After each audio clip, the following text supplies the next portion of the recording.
bachcho and welcome back to my channel, that is Concept Improver. Today in this video we are going to continue with class 10 history chapter number 1, that is the rise of nationalism in Europe.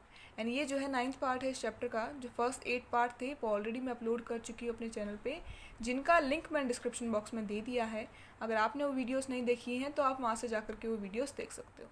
So without wasting your more time, चलो आप थोड़ा पढ़ लेते हैं. तो last video session में हम एक टॉपिक पढ़ रहे थे जिसका नाम है the making of Germany in Italy. इसके अंदर हमने 2 केसेस पढ़ लिए थे, unification of Germany and unification of Italy के बारे में हम पढ़ चुके हैं. आज इस वीडियो के साथ हम कंप्लीट कर लेंगे इस टॉपिक को. लास्ट हमारा केस है इसके अंदर the strange case of Britain. ठीक है, जर्मनी किस तरीके से यूनिफाई हुआ ये हम पढ़ चुके, इटली किस तरीके से यूनिफाई हुआ ये भी हम पढ़ चुके. लास्ट हमारा यूनिफिकेशन प्रोसेस जो बचा है इस टॉपिक के अंदर वो है यूनिफिकेशन ऑफ ब्रिटेन. ठीक है, तो पढ़ना शुरू करते हैं इसके बारे में. देखो बच्चे, जो लास्ट हमारे वीडियो सेशंस थे, इससे पहले के जो 2 वीडियो सेशंस थे उसमें हमने ये पढ़ा कि जर्मनी जो है जब यूनिफाई हुआ था तो 3 जो है क्रांतियाँ हुई, 3 वॉर्स हुए 7 साल में जो जाकर कंप्लीट हुए थे, जिसका एक रिजल्ट बन के आया कि ये जर्मनी जो था हमारा फाइनली यूनिफाई हुआ था. अगर वहीं बात करें इटली की, तो इटली में भी जो है एक मूवमेंट जो है हुआ था जिसका जो है रिजल्ट बन के आया कि इटली को जो है यूनिफिकेशन मिली थी, इटली जो है फाइनली यूनिफाई हुआ. लेकिन जो ब्रिटेन का यूनिफिकेशन प्रोसेस है वो उन दोनों केसेस से, जर्मनी और इटली के जो केस हैं इन दोनों से ही जो है काफ़ी डिफरेंट है. अब इसका कारण क्या है? देखो 2 कारण है बच्चे. फर्स्ट रीज़न जो इसके पीछे है वो ये था, जो मोनार्चीज थे जर्मनी के और इटली के, जो मोनार्चीज थे, किंग्स थे, वो चाहते थे यूनिफिकेशन लाना वहाँ पर. ठीक है, लेकिन वहीं बात करें अगर ब्रिटेन की, तो ब्रिटेन में ऐसा नहीं था.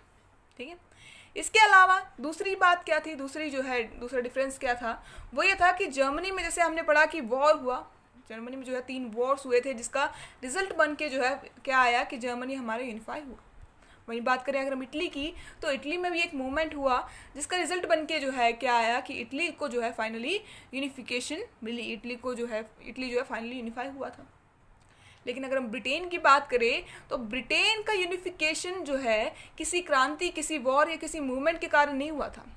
ब्रिटेन का जो यूनिफिकेशन प्रोसेस है वो बहुत ही लंबा चौड़ा है. इसीलिए इसको जो हेडिंग दी गई, सब टॉपिक को जो हेडिंग दी गई हमारी एनसीईआरटी बुक में, वो है the strange case of Britain. क्योंकि ब्रिटेन का केस जो है काफ़ी स्ट्रेंज था, काफ़ी अलग था जर्मनी और इटली के केसेस से. ठीक है, तो पढ़ना शुरू करते हैं बच्चे. तो स्टार्ट करते हैं. फर्स्ट पॉइंट है हमारा, in Britain the formation of nation state was not the result of sudden upheaval और रिवोल्यूशन. ब्रिटेन में जो ये नेशन स्टेट फॉर्म हुआ था वो किसी रिवोल्यूशन या फिर किसी क्रांति का रिजल्ट बन करके नहीं आया था. ये एक जो है बहुत ही लंबी चौड़ी प्रोसेस थी.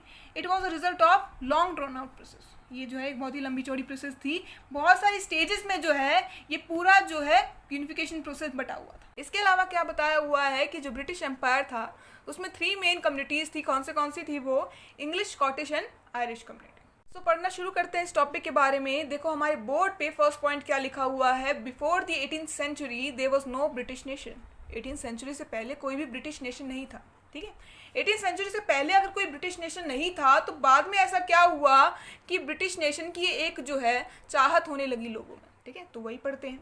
फिर देखो क्या हुआ, जैसे जैसे जो है डेवलपमेंट हुई, जैसे जैसे जो है ग्रोथ हुई, वेल्थ इंक्रीज हुई, पावर इंक्रीज हुई, फिर जैसे ये नेशन जो है पॉपुलर हुआ, तब लोगों के अंदर चाहत आई थी एक नेशन स्टेट की, कि उन्होंने ये डिमांड दिखाई कि हमें जो है एक नेशन स्टेट चाहिए.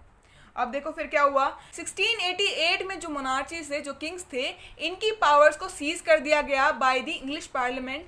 इंग्लिश पार्लियामेंट ने जो है मोनार्चीज, किंग्स की पावर को लिमिटेड कर दिया इन द सेंस कि जो पार्लियामेंट है इनके पास में जो है ज़्यादा पावर होगी एज कम्पेयर टू दी मोनार्चीज. ठीक है, मोनार्चीज से ज़्यादा पावर, किंग्स से ज़्यादा पावर किसके पास में होगी?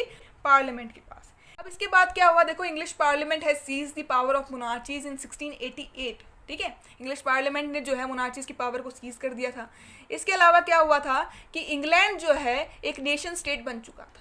ठीक है, इंग्लैंड को जो है एक नेशन स्टेट डिक्लेयर कर दिया था. फिर जो है एक्ट ऑफ यूनियन 1707 में साइन किया गया. अब देखो act of union 1707 was signed between England and Scotland. Act of union 1707 जो है 1707 में एक्ट ऑफ यूनियन साइन किया गया था. किसके बीच में? इंग्लैंड एंड स्कॉटलैंड के बीच में. जिसकी वजह से क्या हुआ, इंग्लैंड एंड स्कॉटलैंड मर्ज होकर के बने, उनको नाम दिया गया United kingdom of great Britain का. ठीक है, अब ये कहा जाए कि United kingdom of great Britain कैसे फॉर्म हुआ, एक्ट ऑफ यूनियन जब साइन किया गया था तब जाकर के हमारा फॉर्म हुआ था United kingdom of great Britain, जो कि इंग्लैंड एंड स्कॉटलैंड के मर्जर से फॉर्म हुआ। United kingdom of great Britain जो है फाइनली फॉर्म हुआ। अब देखो आपको इंग्लैंड के ऊपर एक क्राउन दिख रहा होगा। इस क्राउन को बनाने का रीज़न क्या है? देखो जो इंग्लैंड था वो ज़्यादा डोमिनेंट था किससे? स्कॉटलैंड के कंपैरिजन में। तो इंग्लैंड वाले जो है इन्फ्लुएंस कर रहे थे, वो जो है कहीं ना कहीं जो है इम्पैक्ट उनका जो है दिख रहा था किस पे? स्कॉटलैंड पे। ठीक है, अब इसके पीछे भी रीज़न है। देखो ब्रिटिश पार्लियामेंट में जो है इंग्लैंड के जो मेंबर्स थे इनकी परसेंटेज ज़्यादा थी। अगर वहीं बात करें स्कॉटलैंड के जो मेंबर्स थे इनकी परसेंटेज जो है इंग्लिश पार्लियामेंट में कम थी। तो अब ये कह सकते हैं कि जो ब्रिटिश पार्लियामेंट था उसमें भी कहीं ना कहीं जो है डोमिनेंस दिख रही थी इंग्लैंड वालों की। ठीक है, अब इसके अलावा क्या बात दे रखी है कि स्कॉटलैंड जो है इंग्लैंड के अंडर आ चुका था। स्कॉटलैंड जो है इन्फ्लुएंस तो हो ही रहा था, स्कॉटलैंड इन्फ्लुएंस हो ही रहा था किससे? इंग्लैंड से। और अगर ये बात कही जाए कि स्कॉटलैंड जो है अंडर आ चुका था किसके? इंग्लैंड के, तो ये बात भी कहीं ना कहीं गलत नहीं होगी। अब नेक्स्ट पॉइंट है हमारा आयरलैंड कंट्री। अब देखो इंग्लैंड की जो स्मार्टनेस है वो यहाँ पे दिखेगी। जो इंसिडेंट अभी होगा उससे कहीं ना कहीं जो है ये बात प्रूव हो जाएगी कि इंग्लैंड वाले जो है कितने स्मार्ट थे और कितना जो है वो अपना जो है माइंड गेम जो है खेल रहे थे। देखो आयरलैंड कंट्री के अंदर दो ग्रुप्स थे, दो कम्युनिटीज़ थी। कौन सी? कैथोलिक ग्रुप था एक, प्रोटेस्टेंट ग्रुप था। ठीक है, अब क्या करा इंग्लैंड वालों ने? इन्होंने जो है डिवाइड एंड रूल का जो है फॉर्मूला अपनाया। इंग्लैंड वालों ने अपना जो है माइंड गेम खेला। इन्होंने अपना दिमाग में जो है उन्होंने थोड़े थोड़े क्या बनाए? प्लान्स बनाए, गेम्स बनाए। इन्होंने क्या किया? इंग्लैंड वाले गए प्रोटेस्टेंट ग्रुप के पास में। इन्होंने जाकर के प्रोटेस्टेंट ग्रुप के वाले जो लोग थे उनको ये कहा कि आप क्या करो, जो कैथोलिक वाले जो लोग हैं, कैथोलिक ग्रुप वाले जो लोग हैं, उन्हें गिरा दो और खुद रूल करो। ठीक है, उन्हें हटा दो आप और खुद जो है पावर में आ जाओ, आप जो है डोमिनेंस में आ जाओ। तो प्रोटेस्टेंट वालों के मन में भी कहीं ना कहीं क्या हो गया? लालच आ गया। तो उनको ये बात इंग्लैंड वालों की सही लगी। इनके दिमाग में ये लालच आ गया, क्यों ना हम इंग्लैंड वालों की बात मान लेते हैं। इंग्लैंड वाले बिल्कुल बात सही कह रहे हैं कि कैथोलिक जो ग्रुप है, कैथोलिक जो कम्युनिटी है, उसको हम एलिमिनेट कर देते हैं और उसे हटा करके हम खुद पावर में आ जाते हैं या फिर हम रूल करते हैं। ठीक है, तो इन्होंने ये बात सोची। इसके अलावा इन्होंने उसके ऊपर काम करना शुरू कर दिया, जिसका रिजल्ट क्या आया? जो कैथोलिक और प्रोटेस्टेंट ग्रुप्स थे इनके बीच के रिलेशन जो है बिल्कुल ही खराब हो चुके थे। और जैसा कि इंग्लैंड वाले चाहते थे, जैसा कि इंग्लैंड चाहता था, वो जो है इन दोनों के बीच में जो है इनके रिलेशंस खराब करना चाहता था। और बिल्कुल जो डिवाइड एंड रूल का उन्होंने फॉर्मूला, जो स्ट्रेटेजी या फिर उनका जो माइंड गेम था, वो बिल्कुल ही जो है सही चला। और इस जो है जो इनके रिलेशन जो खराब हुए, कैथोलिक और प्रोटेस्टेंट के बीच के जो रिलेशंस खराब हुए, इसका फ़ायदा उठाया किसने? इंग्लैंड ने। 1801 में जो है इंग्लैंड ने आयरलैंड को अपने अंडर कर लिया, उसके ऊपर कब्जा कर लिया। किसने? इंग्लैंड ने। ठीक है, तो 1801 के आगे क्या पॉइंट लिखा हुआ है? Ireland forcibly incorporated into UK. Ireland को जो है फोर्सिबली, मतलब ना चाहते हुए भी, उसको जो है United kingdom of great Britain के साथ में जो है जुड़ना पड़ा। जिसका रिजल्ट बन के क्या आया हमारा? जिसके बाद में हमारा क्या फॉर्म हुआ था? Great Britain. या फिर ये कहा जाए जिसके बाद जाकर के जो है हमारी यूनिफिकेशन ऑफ ब्रिटेन की प्रोसेस कंप्लीट हुई थी। अब इसी पूरी प्रोसेस को, इसी पूरी केस को हम पढ़ेंगे with the help of notes. ठीक है, पढ़ते हैं यूनिफिकेशन ऑफ ब्रिटेन के बारे में हमारे नोट्स की हेल्प से। तो फर्स्ट पॉइंट दिया हुआ है हमारे नोट्स में, in Britain the formation of nation state was not the result of sudden upheaval और रिवोल्यूशन। ब्रिटेन में जो ये नेशन स्टेट फॉर्म हुआ था वो किसी रिवोल्यूशन या फिर किसी क्रांति का रिजल्ट बन करके नहीं आया था। ये एक जो है बहुत ही लंबी चौड़ी प्रोसेस थी।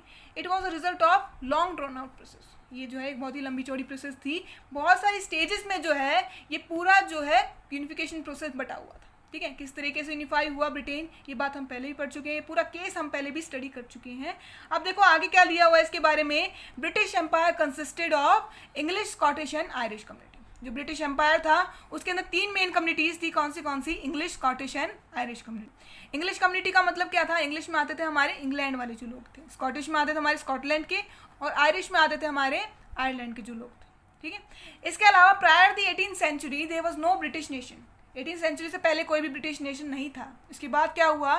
The nation became popular and powerful as the steady growth in wealth, importance and power. जैसे जैसे इस नेशन ने जो है पावर गेन करी, पॉपुलैरिटी गेन करी, वेल्थ इंक्रीज हुई, इंपॉर्टेंस इंक्रीज हुई, तब जाके जो है इसका रिजल्ट बन के क्या आया? वहाँ के लोगों को जो है एक चाहत होने लगी थी किसकी? ब्रिटिश नेशन की। ठीक है, इसके बाद क्या हुआ? जो इंग्लिश पार्लियामेंट था इसने सीज कर दी थी पावर मोनार्चीज की in 1688। English parliament has seize the power of monarchies in 1688। 1688 तक आते आते इंग्लिश पार्लियामेंट ने जो है जितने भी मोनार्चीज थे, जितने भी किंग्स थे, इनकी पावर को लिमिटेड कर दिया था और इन्होंने ये कहा था कि पार्लियामेंट के पास जो है अब जो है ज़्यादा पावर होगी as compare to the monarchies, as compare to the kings. अब देखो क्या हुआ, एक्ट ऑफ यूनियन 1707 में जो है साइन किया गया। एक्ट ऑफ यूनियन साइन करा गया 1707 में, जो कि साइन हुआ इंग्लैंड एंड स्कॉटलैंड के बीच में, जिसका रिजल्ट बन के क्या हुआ, जिसका रिजल्ट बन के आया United kingdom of great Britain जो है फाइनली फॉर्म हुआ था। ठीक है, अब लेटर ऑन क्या हुआ, 1801 में आयरलैंड जो था इसको फोर्सिबली जो है इनकॉर्पोरेट कर दिया गया यूके के अंदर। ठीक है, आयरलैंड को जो है फोर्सिबली जो है United kingdom of great Britain के अंदर जोड़ लिया गया, जिसके बाद हमारा फाइनली फॉर्म हुआ था ग्रेट ब्रिटेन, जिसके बाद जो है फाइनली यूनिफिकेशन प्रोसेस जो है कंप्लीट हुई थी ग्रेट ब्रिटेन की। ठीक है, या फिर ये कहा जाए ग्रेट ब्रिटेन जो है फॉर्म हुआ था। अब देखो लास्ट पॉइंट क्या दे रखा है, सिंबल्स ऑफ न्यू ब्रिटेन। अब एक नया नेशन बन चुका था, अब नया नेशन जो है ग्रेट ब्रिटेन जो फॉर्म हुआ था, इसके कुछ सिंबल्स थे। कौन से सिंबल थे, एक तो जो है एक इनका था ब्रिटिश फ्लैग। ठीक है, ब्रिटिश फ्लैग था जिसका सिंबल था यूनियन जैक।